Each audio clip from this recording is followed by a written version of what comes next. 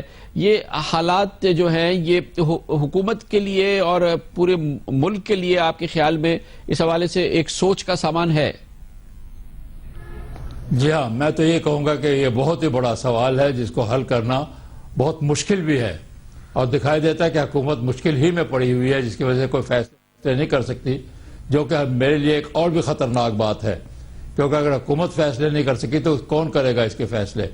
پھر اس کی وجہ سے یہ ہوگا کہ قوم تقسیم سے تقسیم در ہوتی چلی جائے گی، اور میرے خدشات جو ہیں وہ یہ نہیں ہے کہ ہمارے ملک کو ابھی کوئی خطرہ ہوگا، کیونکہ ہم اللہ کے فضل سے نیوکلیر ہیں، ابھی ہماری بچاؤ کے لیے کچھ راستے موجود ہیں، لیکن قوم اتنی منتشر ہو جائے گی کہ یہاں بحرانوں کے اوپر ایک اور بحران آنے کے خطرات ہیں۔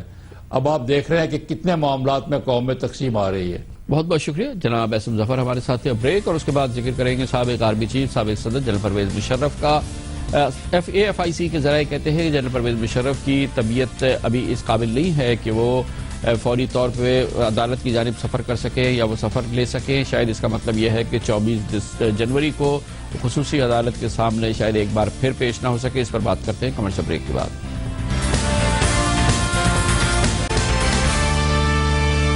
Welcome back. AFIC وہ اسپتال جہاں پہ جنرل پرویز مشرف زیر علاج ہیں، وہاں کے ذرائع کہتے ہیں کہ جنرل پرویز مشرف کی ابھی بھی طبیعت مکمل طور پر تسلی بخش نہیں ہے، ابھی بھی وہ صاحب فراش ہیں اور فوری طور پہ وہ سفر کے قابل نہیں ہے، اور امکانات یہی دکھاتے ہیں کہ شاید وہ 24 جنوری تک بھی اس قابل نہیں ہو سکیں گے۔ وہ تاریخ ہے جب خصوصی عدالت نے جنرل پرویز مشرف کو ایک بار پھر طلب کیا ہے۔ آج بھی خصوصی عدالت میں اس حوالے سے مقدمہ چلتا رہا، لیکن آج بھی معاملات ابھی جنرل پرویز مشرف کے خلاف براہ راست مقدمہ نہیں ہے، بلکہ وہ اعتراضات ہیں جو اس خصوصی عدالت کے حوالے سے، اس کی ججز کے حوالے سے اور دوسرے جو منسلکہ امور ہیں اس حوالے سے جنرل پرویز مشرف کے وکلاء نے اٹھائے ہیں۔ آج خصوصی عدالت کی میں سماعت کے دوران ان اعتراضات کے حوالے سے کیا بات چیت ہوئی یہ پوچھیں گے اسلام آباد میں۔ اس کے لیے ہمیں ایک بار پھر جوائن کیا ہمارے نمائندہ خصوصی عبدالقیوم صدیقی نے۔ قیوم صدیقی صاحب بتائیے گا، آج بھی خصوصی عدالت میں کافی طویل سماعت ہوئی ہے۔ جی ہاں کامران صاحب، انور منصور خان کے دلائل جو ہیں وہ جاری ہیں، ججز کی نامزدگی اور جو خصوصی عدالت کی تشکیل کے حوالے سے۔ اس پر اکرم شیخ ایڈوکیٹ جو ہے استغاثہ کی طرف سے ان کے جوابی دلائل جو ہیں وہ شروع ہو چکے ہیں، جبکہ ان دو نکات کے اوپر انور منصور نے اپنے دلائل مکمل کر لیے، اور آج انہوں نے اپنے دلائل کے اندر یہ موقف اختیار کیا کہ جنرل پرویز مشرف کے خلاف مقدمہ وزیر اعظم نواز شریف کی طرف سے ان کے ذاتی عناد کے باعث ہے اور یہ ملک کے لیے بہتر نہیں ہوگا۔ اس حوالے سے انہوں نے جنگ اور دی نیوز میں وزیر اعظم نواز شریف کا شائع ہونے والا انٹرویو جو تھا اس کا بھی حوالہ دیا، اور یہ بھی موقف اختیار کیا کہ ججز کی نامزدگی کے حوالے سے وفاقی حکومت نے مشاورت ان سابق chief justice of Pakistan justice Iftikhar Muhammad Chaudhry سے کی، جیسا کہ خود انہوں نے اپنی جو کمپلینٹ ہے اس کے ساتھ جو فرد جرم داخل کی ہے اس کے جو تیسری جو دفعہ ہے اس کے مطابق 3 نومبر 2007 کے اقدام میں جہاں دیگر ججز ان کو گھر بھیجا گیا، وہیں پہ سابق chief justice Pakistan justice Iftikhar Muhammad Chaudhry کو بھی بھیجا گیا، اور ان کا موقف یہ تھا کہ انہی چیف جسٹس آف پاکستان سے خصوصی عدالت کے ججز کی نامزدگی کے حوالے سے وفاقی حکومت نے مشورہ کیا، اور جو عدالت کی تشکیل کے حوالے سے کابینہ اور وزیر اعظم کی منظوری نہیں لی گئی۔ اس پر اکرم شیخ ایڈوکیٹ جو ہیں انہوں نے اپنے جوابی دلائل جو شروع کیے ہیں، اور انہوں نے ابتدا میں یہ موقف اختیار کیا ہے کہ آئین کے تحت جو رولز آف بزنس ہیں اس میں وفاقی کابینہ کے سامنے جو فرائض یا وفاقی کابینہ کے جو فرائض ہیں ان میں جو موضوعات اس کے جن کے لیے منظوری لینا ضروری ہوتی ہے وفاقی کابینہ کی، اس میں یہ کہیں شامل نہیں ہے کہ سنگین غداری کے مقدمے کی منظوری جو ہے وہ وفاقی کابینہ سے ہی لیا جانا ضروری ہے۔ اس حوالے سے ان کا یہ موقف تھا کہ اس حوالے سے جو کابینہ ہے اس کے اندر سنگین غداری کا مقدمہ چلانے کے حوالے سے نہ تو کوئی مشاورت ہوئی اور نہ ہی اس کے اوپر کوئی ووٹنگ کی گئی ہے، کیونکہ آئین کے تحت اس کی ضرورت نہیں، اور سنگین غداری کا جو مقدمہ ہے پرویز مشرف کے خلاف یہ دیگر جو فوجداری مقدمات ہیں ان کے طرح کا ہی ایک فوجداری مقدمہ ہے، اور اس حوالے سے ضروری نہیں ہے کہ کابینہ کی جو ہے وہ اس حوالے سے مشاورت لینا ضروری ہو۔ تو اس دوران میں 1 بجا اور اکرم شیخ ایڈوکیٹ نے کہا کہ گھڑیال نے 1 بجا دیا ہے اور وہ عدالت کے دیے گئے ٹائم کے، اور اب مزید سماعت جو ہے وہ کل ہوگی۔ بہت بہت شکریہ۔ اس کے ساتھ ہی ہمارے آج کے پروگرام کا اختتام ہوتا ہے۔ کل آپ سے پھر ملاقات ہوگی۔ کل تک کے لیے کامران خان کو اجازت۔ اللہ حافظ۔